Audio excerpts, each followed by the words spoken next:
Hoje em dia, a comunicação com qualquer pessoa do mundo, em qualquer altura, está à distância de apenas alguns dígitos. Esta é a história do homem cujo engenho tornou isso possível, Alexander Graham Bell. O seu estudo da voz humana levou a criar uma das invenções mais importantes de todos os tempos e ajudou a moldar o mundo moderno. Viveu obcecado com uma visão que enfrentava um ceticismo generalizado. As pessoas pensavam mesmo que era uma ideia de loucos. Um pedaço de metal que podia captar um som que era transmitido por artes mágicas através de um fio. Ele teve de lutar com adversários ricos e poderosos. Ele tinha de estar constantemente atento às suas costas, como se costuma dizer, pois não sabia quem era seu amigo ou inimigo. Foi uma corrida dramática contra os melhores engenheiros do seu tempo. Sem o seu contributo, a revolução nas comunicações que vivemos atualmente seria inconcebível. Alexander Graham Bell e a corrida para inventar o telefone.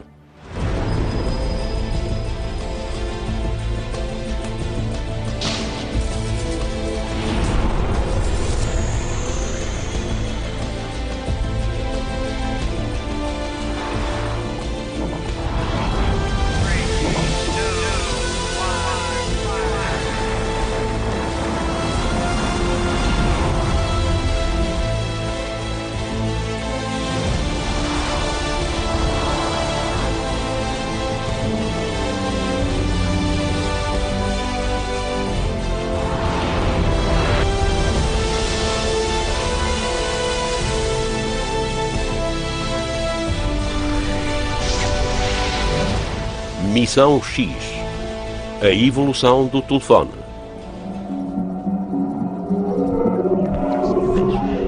Nos dias que correm, não ter um telefone à nossa disposição seria totalmente inimaginável. Quantidades enormes de dados percorrem o globo em milissegundos, permitindo uma comunicação instantânea a uma escala imensa. É algo que todos nós tomamos como garantido, mas não há muito tempo seria impensável. O início desta revolução começou com uma sensacional corrida tecnológica no século XIX. Nova York, 1879. A dura batalha judicial por uma patente muito desejada atinge o seu clímax. Alexander Graham Bell procura desesperadamente defender-se. O inventor Elisha Gray, juntamente com a poderosa Western Union Telegraph Company, alega que Bell roubou a sua invenção. O tribunal irá determinar qual destes dois homens foi o primeiro a inventar o telefone. Um deles está prestes a tornar-se no pai da comunicação em massa. Poucos anos antes, a máquina do telégrafo tornara-se na tecnologia revolucionária do seu tempo, mas atingiu rapidamente os seus limites, em especial porque só podia transmitir uma mensagem de cada vez através do cabo. A procura por cada vez mais cabos cresceu de forma incrível e o preço do cobre disparou. A Western Union Telegraph Company controla o negócio do telégrafo nos Estados Unidos da América e procura desesperadamente uma forma de satisfazer as necessidades do país.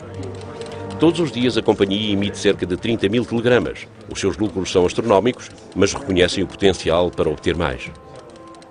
A comunicação era muito limitada, uma vez que só se podia enviar um telegrama de cada vez. Se pudesse enviar 2 ou 4 ou 8, o sistema seria muito mais eficaz e eles podiam obter receitas muito maiores. Por isso, valia muito dinheiro para a Western Union.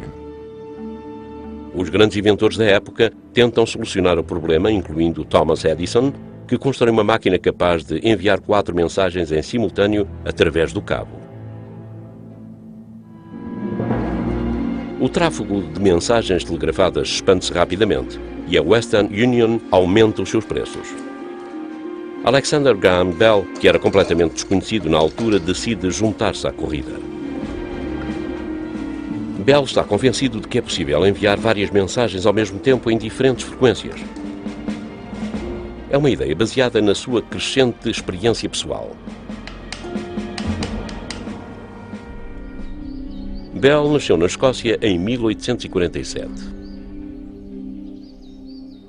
Desde muito novo que soube o quanto era difícil não conseguir ouvir os outros. Todos os dias toca piano para a sua mãe. Ela é quase surda e mal consegue seguir uma conversa. Não obstante, ainda consegue perceber a música tocada pelo seu filho.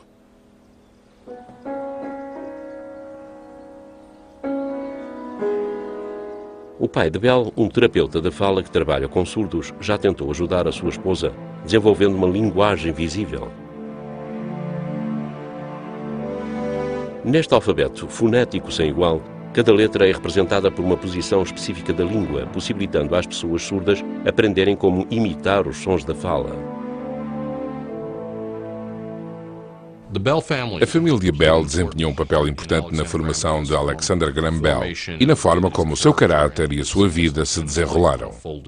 Em particular, tratava-se de uma família que acreditava que devíamos estudar coisas e adquirir conhecimento, aprender ciência por forma a ajudar a sociedade e tornar o mundo num sítio melhor. Ao contrário de outras pessoas, inventores semelhantes da sua geração, Bell tinha realmente essa ideia de que devia melhorar a sociedade. Em 1870, a família emigra para o Canadá. Pouco depois, Bell muda-se para Boston, nos Estados Unidos, onde toma conhecimento do problema da telegrafia e se propõe descobrir a solução. Agora com 24 anos de idade, Bell abraça o ofício da família e torna-se num professor de surdos. Desenvolve novas técnicas de ensino, como por exemplo permitir que as crianças sintam a vibração criada pela sua voz num balão cheio. Elas conseguem sentir as mudanças de vibração baseadas no tom da voz dele. Este princípio tornar-se-á na chave para uma nova forma de transmitir mensagens. Isto leva Bell a questionar-se sobre a possibilidade de transmitir diferentes frequências através de um cabo. Na verdade, ele levava praticamente uma vida dupla. Tinha uma profissão de grande exigência, em que ensinava crianças e também dava aulas na universidade, e à noite trabalhava como inventor, a tentar criar alguma invenção que o ajudasse a estabelecer-se na vida. Mas num laboratório em Chicago, outro homem estava igualmente determinado a ser o primeiro a resolver este problema tecnológico. Elisha Gray, inventor de sucesso e perito em telegrafia, coloca dezenas de empregados seus a trabalhar neste projeto. Ele tem a mesma ideia de Bell. Também ele pretende enviar múltiplas mensagens em diferentes frequências elétricas através de um fio único. A corrida impiedosa para ser o primeiro a consegui-lo começou. Hoje, os fios de cobre foram substituídos por fibra óptica.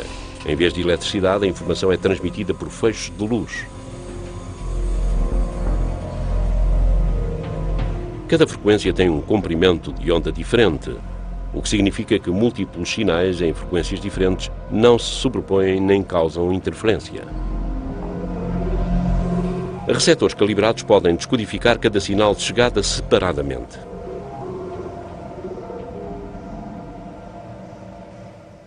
Se compararmos um cabo de fibra óptica de vidro com um cabo de cobre, ou com a transmissão por ondas hertzianas, a fibra óptica é definitivamente o meio com a maior largura de banda, o que aumenta a capacidade da informação transmitida. Cerca de 90% dos lares estão ligados à rede de fibra óptica através de cabos de cobre, porque cada mensagem tem de ser primeiro traduzida para sinais de luz. No laboratório de investigação Bell, em Nuremberg, os engenheiros estão sempre à procura de formas para melhorar a velocidade e eficiência desta transformação. Presentemente, o melhor método é fazer passar a informação através de processadores de alto rendimento, melhorando-a à saída para a rede mundial. Estes chips de silício aumentam o sinal no interior da rede de fibra óptica e são usados para traduzir o fluxo de informação quando este é transferido para uma rede diferente. Os engenheiros já trabalham no próximo passo para substituir este complicado processo. Espelhos minúsculos com menos de 1 milímetro de diâmetro direcionam a luz para o seu destino, sem necessidade de tradução, evitando assim os dispositivos mais lentos. Quem teria pensado no passado que iríamos fazer chamadas telefónicas com o telemóvel, enviar fotografias ou mesmo ver televisão? Existe uma convergência a todos os níveis entre as redes, os fornecedores e os clientes. No final de contas, trata-se de uma grande rede, uma grande indústria de telecomunicações que tem de funcionar em conjunto. E é aí que reside o desafio. Estes espelhos movem-se mecanicamente e poderão tornar-se numa peça-chave no esforço para vencer este desafio. Cada fibra de vidro pode transportar centenas de milhares de sinais em simultâneo e a quantidade de dados não para de aumentar. Esta é a tecnologia moderna enraizada na pesquisa de Alexander Graham Bell.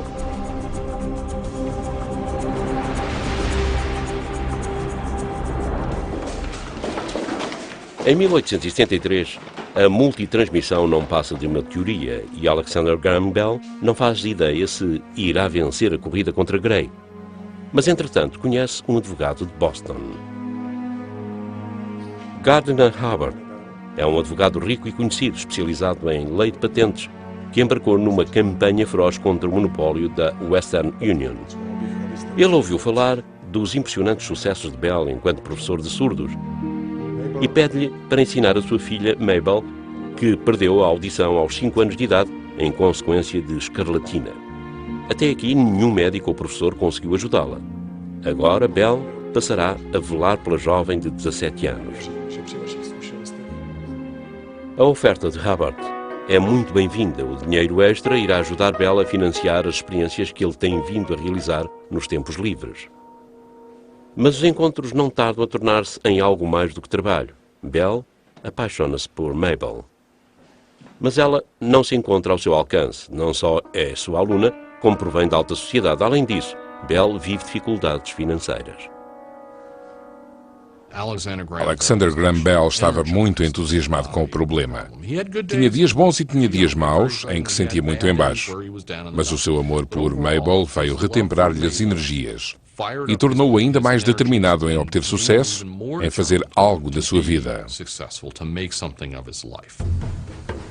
No verão de 1874, durante uma visita à família, Bell tem uma ideia que irá acompanhá-lo o resto da sua vida e começa imediatamente novas experiências no celeiro dos seus pais.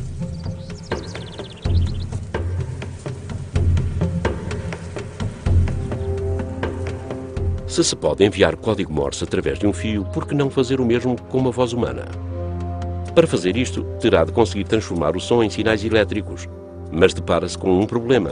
Não há eletricidade na quinta dos seus pais. No entanto, encontra uma solução engenhosa. Um médico amigo enviou-lhe o ouvido de uma pessoa morta. Cuidadosamente, Bell ata uma caneta ao ouvido e apoia a ponta sobre uma superfície de vidro enegrecido. Talvez as ondas sonoras produzidas por si sejam suficientemente fortes para fazer vibrar a caneta e criar um padrão na superfície vítrea.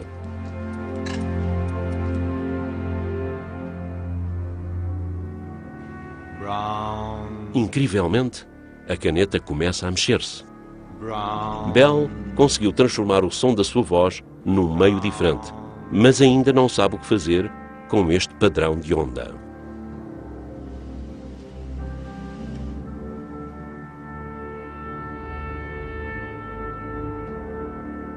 Muito mais tarde, os criminologistas descobrem que o padrão de onda de Bell pode ser usado para combater o crime.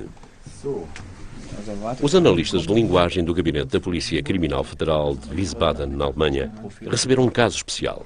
Um grande aeroporto alemão tem sido ameaçado através de telefonemas e as gravações são a única prova em que os especialistas se podem basear.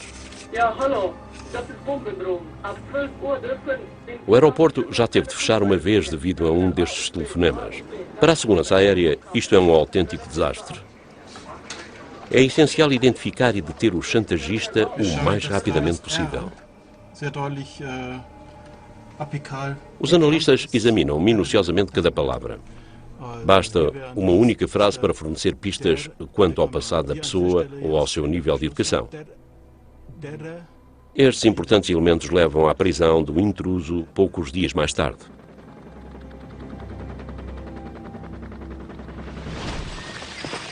Em 1875, Bell decide colocar de lado o primeiro padrão de onda da história. Ele acredita que poderá obter mais sucesso, dinheiro e, não menos importante, reconhecimento, através do desenvolvimento da telegrafia.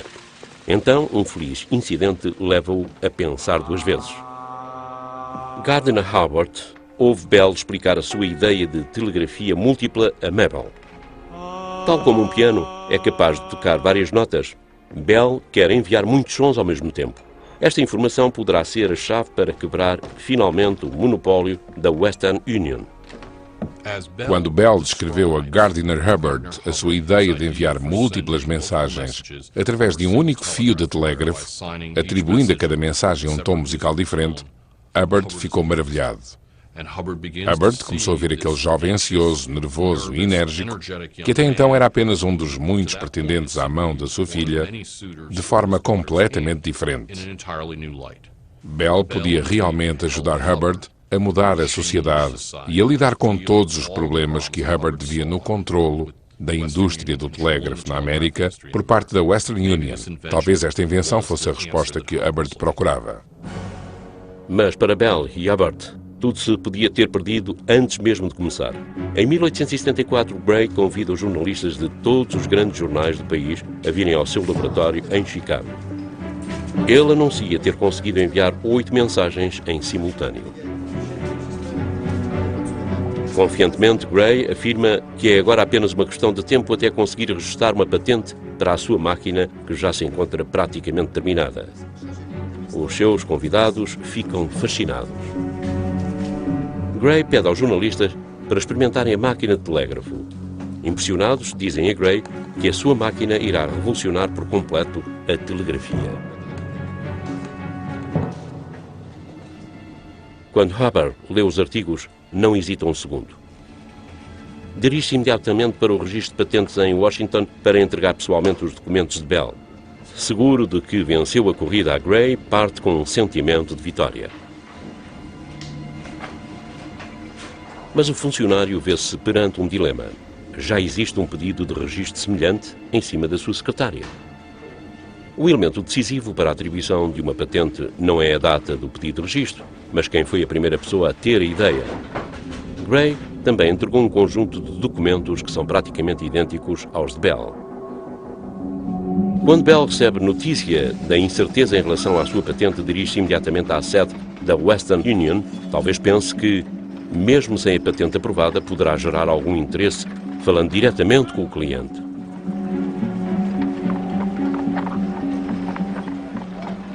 Na minha opinião, ele foi ter com a Western Union na esperança de obter algum dinheiro, sabendo que estava a entrar numa situação complicada e altamente competitiva e que tinha de estar constantemente atento às suas costas, como se costuma dizer, pois não sabia quem era seu amigo ou inimigo.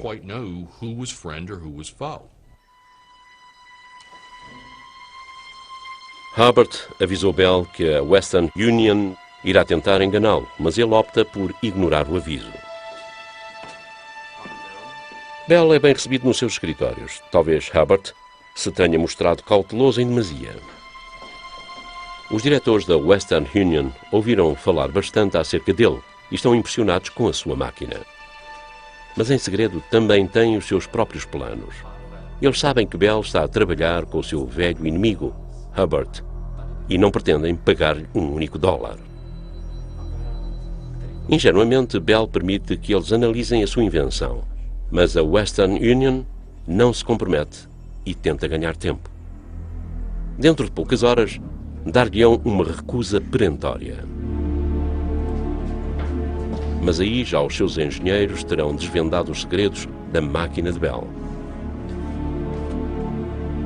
Sem quaisquer escrúpulos, disponibilizam a informação ao seu novo sócio, Elisha Gray. Para Gray, a corrida contra Bell já se tornou numa batalha pessoal contra um simples leigo. Por volta desta altura, Gray também recebe os planos para um telefone da parte de um cientista alemão. Mas Gray rejeita-os e coloca os desenhos de lado, tal como o seu inventor Philippe Reis havia feito.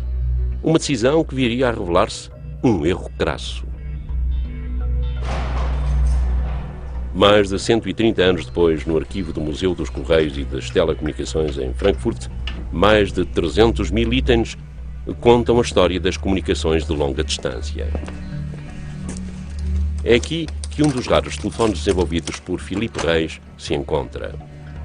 Hoje resta apenas meia dúzia destes aparelhos de valor incalculável. A operação é simples. O som viaja através de um bocal e as ondas sonoras fazem vibrar uma membrana feita de intestino de porco, que constitui a peça central do telefone de Reis. Esta membrana encontra-se ligada a um circuito elétrico cuja intensidade varia com a vibração da membrana. Na parte receptora, uma agulha de cozer envolta numa bobina emite o som num ressoador. Ao que parece, a primeira frase transmitida através do telefone de Reis foi: "O cavalo não come salada de pepino", uma afirmação controversa e rejeitada por muitos especialistas.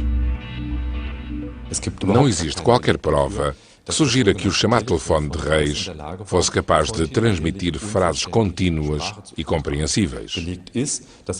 O que se sabe é que determinados tons, incluindo alguns instrumentos musicais, podiam ser transmitidos. Mas a voz é muito mais complicada de transformar em sinais elétricos e de transmitir. E Reis nunca conseguiu fazer isso.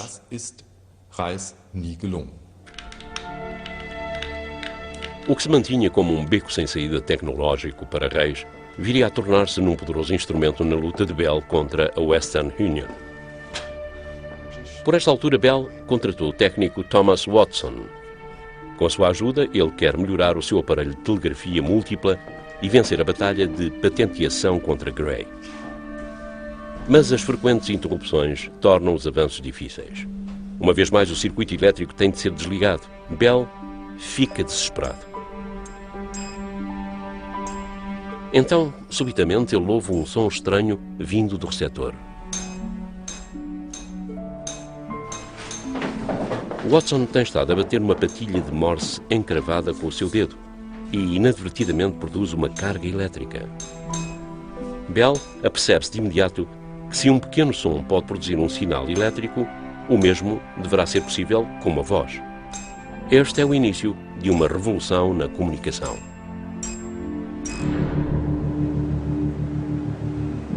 Atualmente, o volume de dados duplicou em apenas alguns anos. Como é que esta taxa de aumento pode ser sustentada? No laboratório Bell, os engenheiros pretendem saber qual o limite de uma rede de telefones móveis. Caso uma rede falhe, será o caos.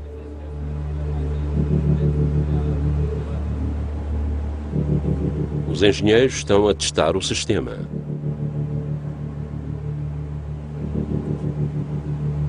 A rede móvel de uma grande cidade foi simulada para esta experiência. Um conjunto de telemóveis efetua chamadas para a rede e um computador multiplica os sinais. Este teste irá fornecer informação valiosa para o desenvolvimento de hardware e software. Por enquanto, a rede ainda está a ligar todas as chamadas. Os técnicos continuam a aumentar o número de ligações.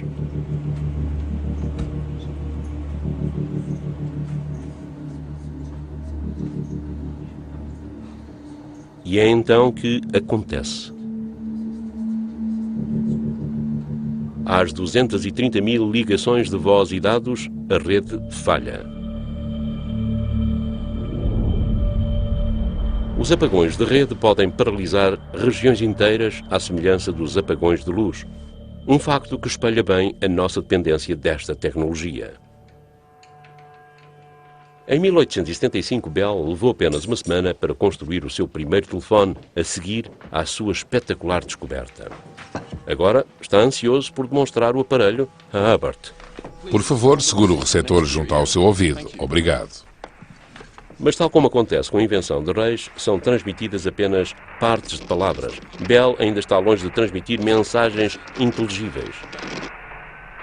Hubbard fica furioso. Ele tem vindo a financiar Bell para que termine o seu projeto de telegrafia. Mas em vez disso, o jovem inventor tem passado os últimos meses a gastar o seu dinheiro conduzindo de forma obcecada experiências com este telefone. Hubbard faz um ultimato a Bell. Ou termina o telégrafo, ou pode esquecer a ideia de casar com a sua filha.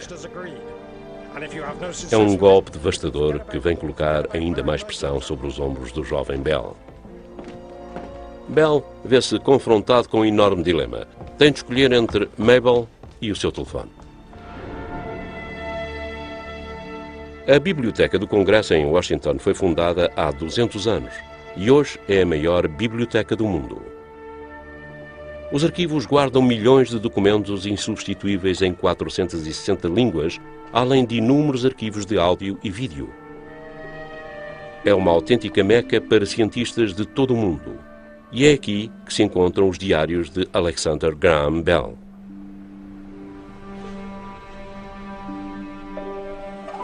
Nestes blocos de apontamentos, ele documentou as suas experiências em grande detalhe. Neles podemos encontrar uma pista para a decisão que Bell tomou há todo aquele tempo atrás. As suas notas são claras. O seu amor por Mabel fê-lo continuar a trabalhar no seu projeto de telegrafia. Mas 3 dias por semana, as páginas enchem-se de notas sobre experiências relacionadas com o telefone. Torna-se claro que ele não estava preparado para desistir totalmente da sua outra paixão. Todos os dias, Bell registava os seus avanços e recuos, além de diagramas que o aproximavam cada vez mais do seu objetivo. Estes diários viriam a tornar-se extremamente importantes para ele no futuro. Nestes apontamentos encontra-se um desenho particularmente importante. Mostra-nos como Bell pretendia resolver o problema da transmissão de voz e representa um marco na história da comunicação de longa distância. O som da voz humana provoca vibrações numa membrana que vai pressionando uma chapa de metal contra um fio. As pequenas variações de corrente são transmitidas e transformadas novamente em ondas sonoras na membrana receptora. Pelo menos era esta a teoria de Bell. As pessoas pensavam mesmo que esta ideia de um pedaço de metal que podia captar um som que era transmitido por artes mágicas através de um fio e saía na outra extremidade para ser novamente reconstruído era uma ideia de loucos. Eles achavam que isto era uma tolice. De facto, Bell chegou a contar o que estava a tentar fazer a algumas pessoas durante um jantar na pensão onde estava hospedado, que ia transmitir voz através de fios. E viu pelo canto do olho uma das pessoas que estava à mesa a fazer isto. Eles pensavam que ele era um pouco estranho. Mabel começa a ficar preocupada com a saúde de Bell. Ele trabalha constantemente e recusa-se a parar. Está perto de transformar a sua ideia num aparelho prático e funcional, tentando desesperadamente convencer o pai dela que este telefone não é um absurdo. Mas Bell não pode trabalhar todo o dia e toda a noite, também precisa descansar.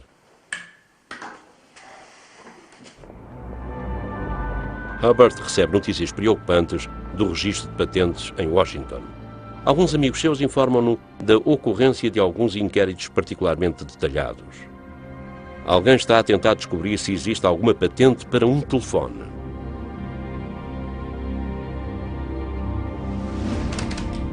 Por volta da mesma altura, o laboratório de Bell é assaltado durante a noite. Vários documentos desaparecem misteriosamente. Será que Hubbard subestimou o valor da invenção de Bell? Hubbard não o pode provar, mas tem as suas suspeitas quanto ao responsável pelo assalto. Pouco tempo depois, em Chicago, Gray reúne a sua equipa. Tem uma missão urgente para eles: construir um telefone funcional. Os engenheiros duvidam da eficiência do projeto. Como pode o som de uma voz ser transmitido através de um fio? Mas Gray insiste que este projeto é decisivo para o futuro da empresa. Têm de começar do zero. Com os desenhos de Bell, estão confiantes de que poderão ser os primeiros a produzir um telefone funcional e colocar Bell no seu lugar. Em fevereiro de 1876, Hubbard, que até então tinha sido um crítico séptico, dá entrada de um pedido de registro de patente do telefone de Bell sem o conhecimento deste. Uma decisão que viria a revelar-se afortunada. Gray aparece no mesmo dia. 2 pedidos para a mesma invenção num espaço de apenas algumas horas. O funcionário fica surpreendido. Isto é algo que nunca tinha acontecido. E já havia uma antiga patente que tinha sido emitida para um telefone anos antes. O funcionário encontra os documentos. Pertencem a um italiano chamado Antonio Meucci.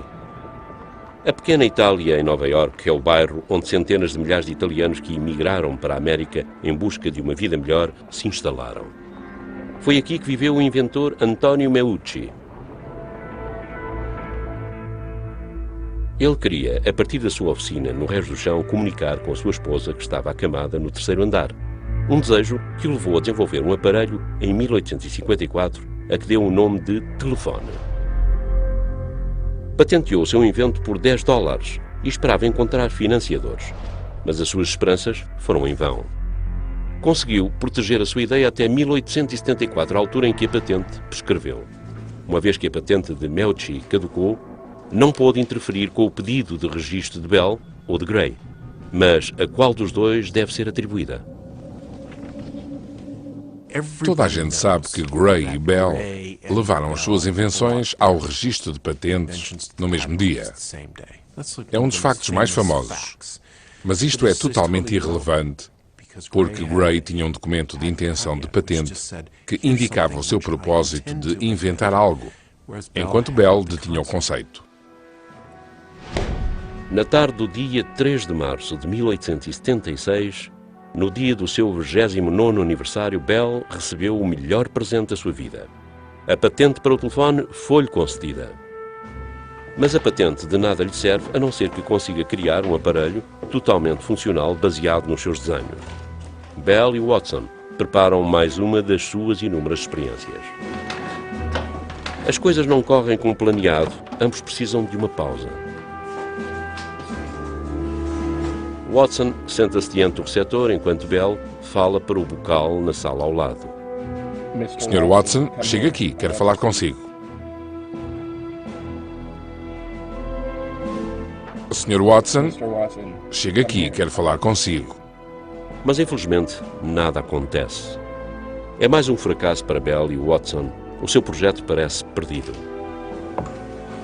Então Watson entra na sala. Bell tem uma surpresa à sua espera.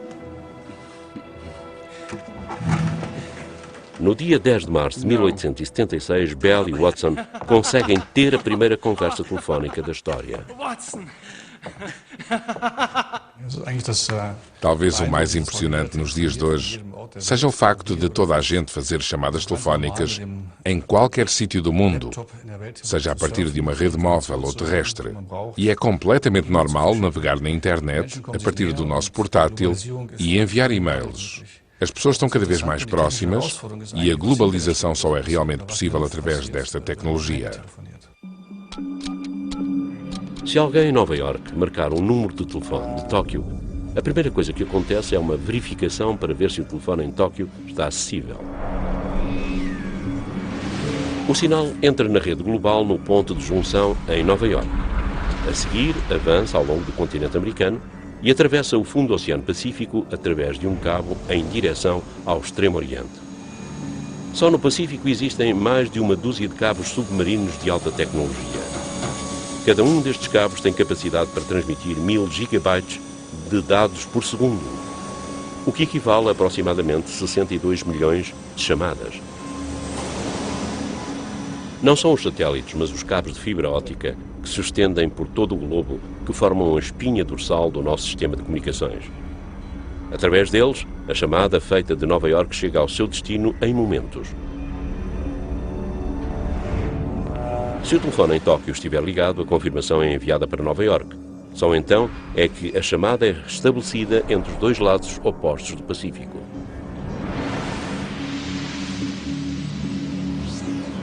Todo este procedimento acontece numa questão de milissegundos. Em todo o mundo são estabelecidas cerca de 10 milhões de ligações por segundo, com uma qualidade de som que nos faz pensar que a outra pessoa se encontra na sala ao lado. Mas como seria a qualidade de som com os primeiros telefones de Bell? Engenheiros no laboratório de um fabricante de microfones líder de mercado estão a preparar uma experiência fascinante. Um telefone de Bell com 130 anos será reativado e a sua qualidade de som comparada com a de um telemóvel moderno. O ímã original perdeu o seu poder, por isso serão instalados novos ímãs para ressuscitar este antepassado de todos os telefones modernos. Se o aparelho vier a funcionar, só por si já é incrível. Estamos numa sala à prova de som, onde normalmente são testados os microfones de alta tecnologia.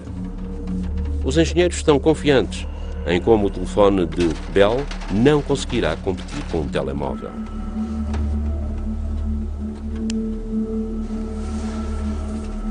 Assim que tudo estiver pronto, em frente de um altifalante, o teste pode começar. Está na altura de descobrir se esta máquina antiga funciona.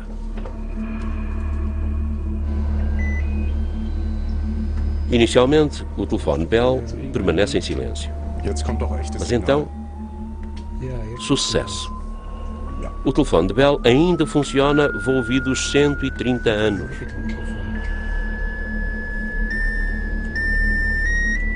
2000 Hertz. 3.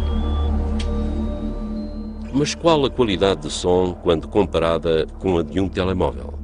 O telefone de Bell será agora testado perante um telefone auricular moderno sob as mesmas condições.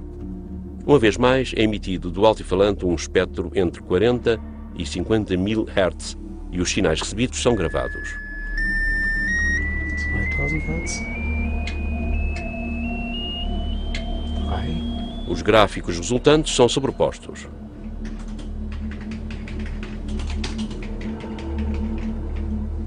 Na zona central da fala, a linha azul do aparelho de Bell mostra uma qualidade ainda melhor do que a linha vermelha do telefone moderno.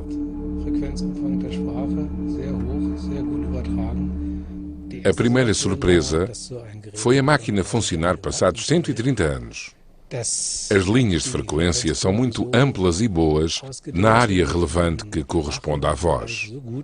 Claro que tivemos de dar uma pequena ajuda. Limpámo-lo um pouco, cobrimos-lo e demos uma nova vida aos contactos, já velhinhos.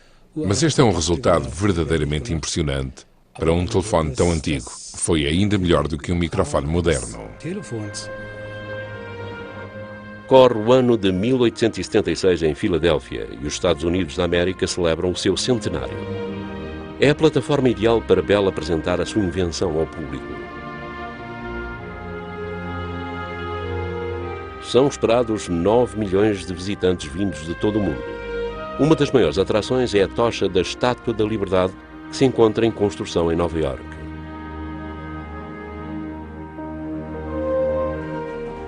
Mas Bell receia que o seu telefone seja ridicularizado perante objetos tão gigantescos.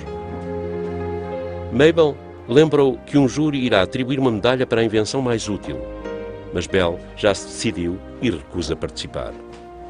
Mabel faz-lhe um ultimato. Ou ele viaja para Filadélfia, ou a relação entre os dois termina.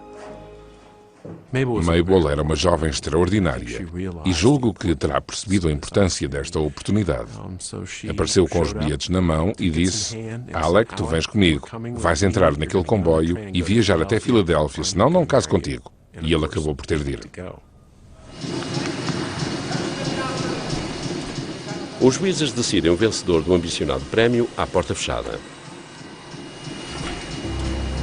O favorito é o rival de Bell, Elisha Gray. Quando ele é apresentado ao imperador do Brasil, Dom Pedro I, já se mostra convicto da sua vitória.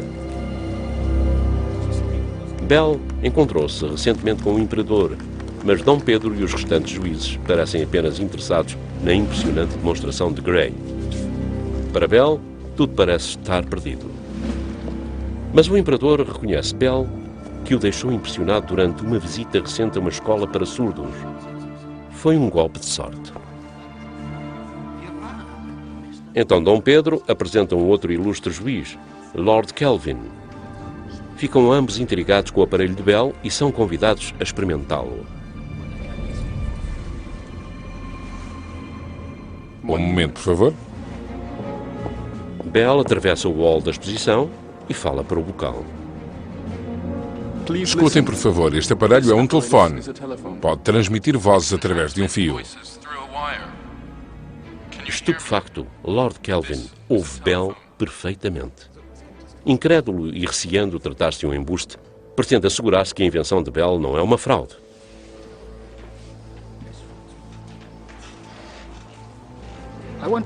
Como teste, pede a Bell para citar uma peça de Shakespeare. Lord Kelvin reúne os outros juízes para testemunharem a demonstração. Ser ou não ser. Eis a questão. Maravilhado por ouvir as frases de Shakespeare, ele entrega o telefone aos outros juízes para que também eles possam experimentar esta incrível invenção.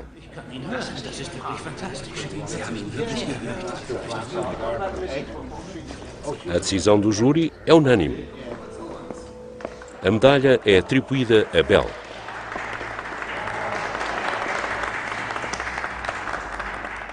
Depois disso, Bell foi convidado a visitar todas as grandes organizações científicas.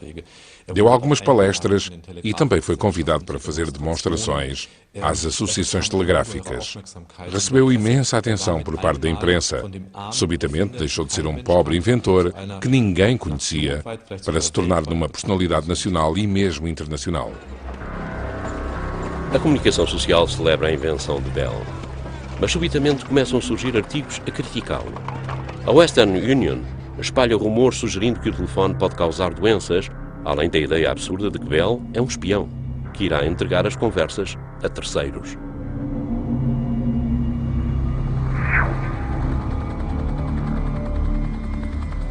A capacidade de interceptar chamadas naquele tempo era pura fantasia, mas hoje é uma realidade a uma enorme escala. Uma das maiores estações de escuta do mundo encontra-se em Manwith Hill, Inglaterra. É uma das cerca de 120 estações que pertencem à rede de escuta Echelon. Foi criada para monitorizar o tráfego global de rádio como parte do combate mundial contra ataques terroristas. O sistema é de tal forma avançado que consegue reconhecer palavras, frases e até mesmo vozes específicas.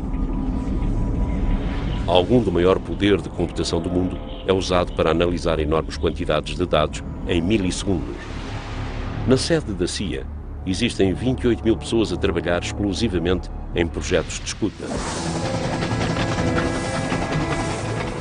Bell viaja agora por toda a América a publicitar a sua ideia, dando palestras e efetuando demonstrações pelo caminho.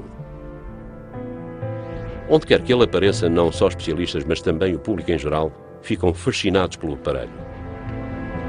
Recebe aplausos entusiásticos de espectadores estupefactos. No início, ele pensou que era assim que ia fazer dinheiro com o telefone, viajando pelo país a demonstrá-lo e a cobrar pelos bilhetes. Quando recebeu o dinheiro da experiência de Salem, a primeira coisa que fez foi dirigir-se a um joalheiro, onde mandou fazer um pequeno modelo em prata que ofereceu a Mabel. Mais tarde, ela disse que aquilo foi a coisa mais valiosa que alguma vez tinha tido. Foi o primeiro dinheiro que ele ganhou com o telefone. Reconhecendo os impressionantes feitos de Bell, Hubbard permite-lhe finalmente casar com a sua filha. A conversa do projeto inacabado de telegrafia é esquecida. A procura por telefones é enorme, mas eles não estão à venda. Só podem ser alugados à empresa fundada por Bell e Hubbard, o que lhes permite ganhar o controle sobre o mercado. As agências de telegrafia sentem o impacto desta nova competição, levando muitas pessoas a duvidar da segurança dos seus postos de trabalho. A Western Union sente-se ameaçada. Precisa de fazer algo para defender a sua própria existência. Elisha Gray ainda não recuperou da sua derrota na grande exibição do centenário. Juntamente com a Western Union, ele procura uma forma de obter o controle do lucrativo mercado do telefone e giza um plano. Eles começam rapidamente a vender os seus próprios telefones e a Western Union começa a enviá-los por toda a América para um público ávido de os experimentar. O facto de Bell ser o titular da patente do telefone não parece incomodar minimamente Gray e a Western Union, que afirmam ousadamente que foi Bell quem roubou a ideia de Gray. Hoje pensamos na Bell dos tempos modernos como um grande monopólio, mas naquele tempo era um David contra um Golias. Eram uma empresa minúscula. A Western Union tinha todos aqueles cabos, todos aqueles empregados e toda aquela infraestrutura. Só a compra do cobre para todos aqueles fios exigia uma despesa incrível e a Western Union decidiu rapidamente passar-lhes a perna. Bell vai para tribunal, mas as coisas não lhe correm de feição. Parece que está a perder. Tudo depende das provas que está prestes a mostrar. Os advogados da West End Union vêm bem preparados e confiantes na vitória. Sabem que ele não tem provas que sustentem a sua versão da história. Bell é impiedosamente interrogado durante 7 horas e sujeita a um ataque de perguntas e acusações. O adversário não mostra qualquer misericórdia. A sua história é apelidada de conto de fadas pelo advogado da Western Union. Mas Bell antecipou tudo isto e trouxe consigo diários e cartas que enviou a amigos seus. Estas provas vitais, que se encontram hoje na Biblioteca do Congresso, descrevem o desenvolvimento da sua invenção em grande pormenor.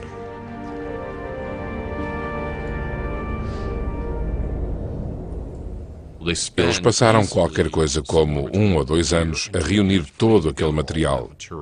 E assim que terminaram, a Western Union olhou para os documentos e decidiu que não queria continuar com o caso e retirou-se.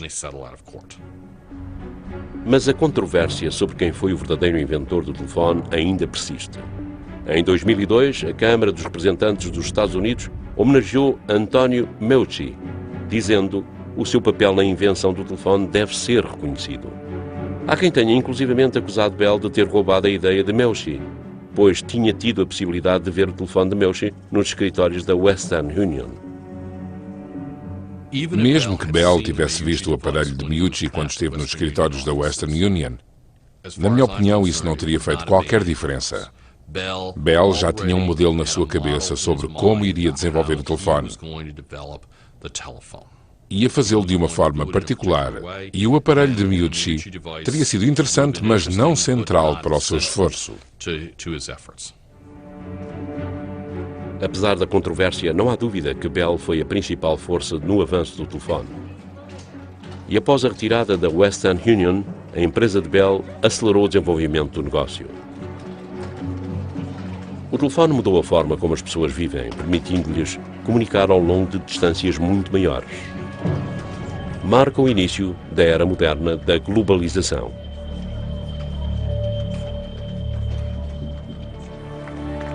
Depois de ter passado anos a trabalhar para o seu objetivo, Bell perdeu rapidamente o interesse no negócio dos telefones. Deixou a sua empresa de crescimento meteórico em 1879 para se dedicar às suas outras ambições.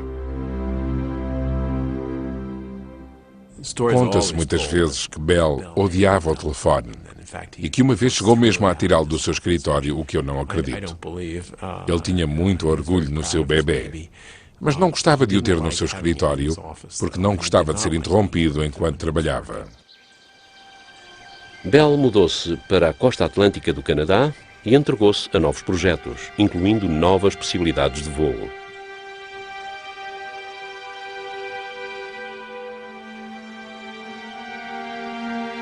Dedicou grande parte do seu tempo a efetuar experiências com papagaios capazes de transportar seres humanos.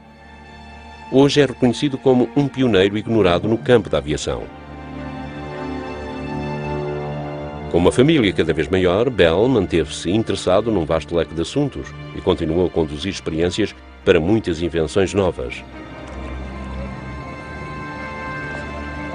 Tornou-se fascinado por veículos aquáticos, em particular por hidrofólios, que podiam ser vistos a passar pela sua casa a velocidades recordes na ordem dos 110 km/h.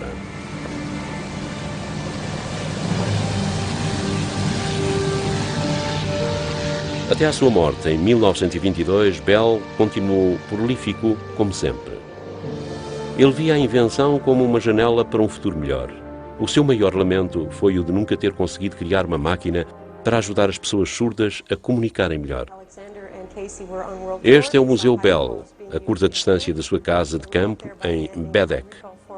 Hoje, encontram-se aqui exibidas muitas invenções, mas também serve de palco para um projeto piloto que poderá transformar o sonho incompleto de Bell em realidade. Durante as visitas guiadas, os visitantes surdos recebem pequenos receptores. A narração do guia é captada por um microfone e transmitida na forma de ondas de rádio diretamente para os receptores que têm na mão. Os visitantes são capazes de ler a transcrição a partir dos seus ecrãs e até mesmo mudar a linguagem. É uma solução possível graças ao rápido desenvolvimento das telecomunicações desde a Revolução de Bell. O que diria ele se aqui estivesse?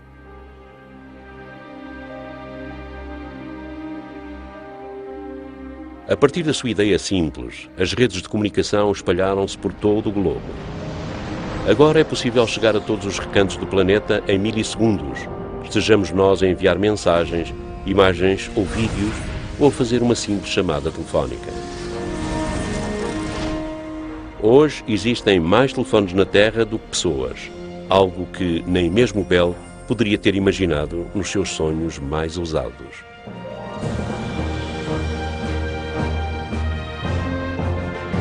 Versão portuguesa via satélite.